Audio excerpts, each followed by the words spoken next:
we need to talk about Catwoman Hunted. It just came out and you need to watch this movie. If you are a Bat Family fan, if you are a Catwoman fan, if you are a DC fan in general, go watch this movie. Click away. This is gonna be spoilers. Go watch it. Come back.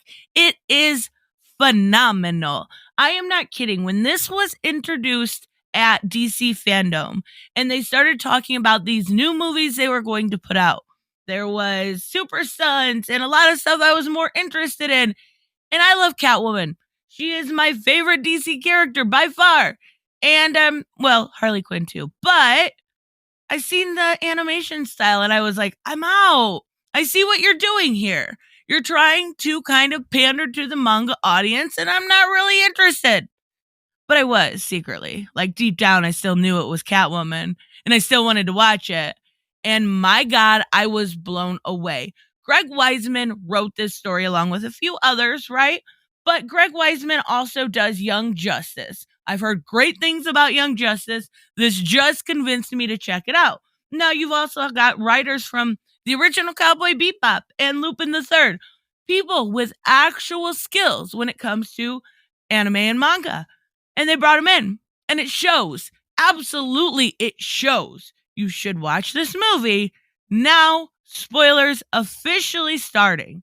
This is a Catwoman, Batwoman story. Kind of a buddy cop thing. There's a little bit of sexual tension. Just kidding. There's a bunch of sexual tension. And it's phenomenal. It's not queer baiting. It's nothing like that. It is just Catwoman being her sultry, seductive, beautiful self.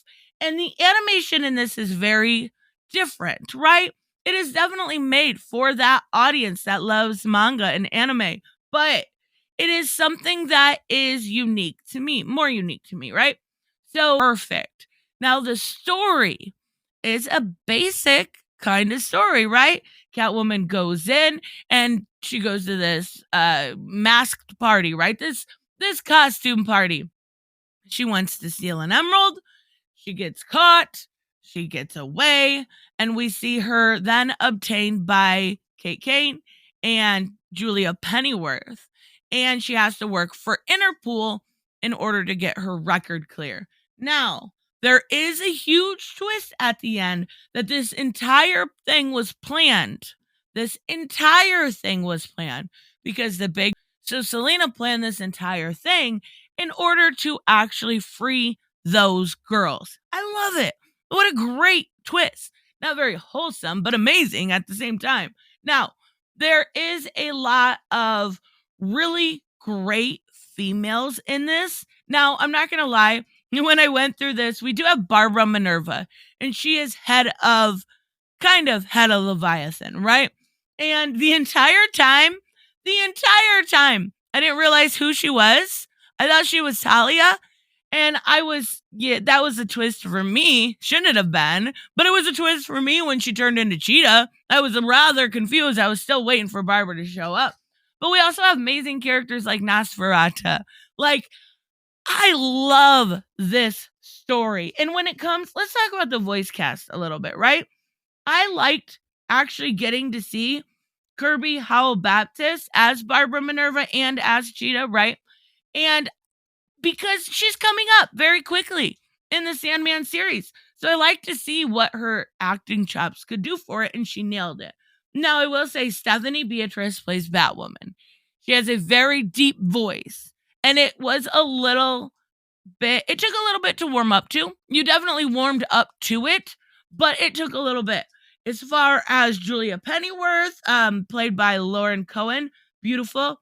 Cheshire, love seeing me some Cheshire. Cheshire is one of those characters that I wish they would put in more stuff because she is so underutilized as a character, especially in DC Comics, especially in the comics. Come on, we need some more Cheshire loving. Now, we also had Keith David in this playing Tobias Whale.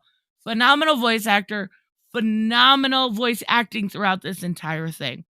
I cannot say enough good about the voice acting.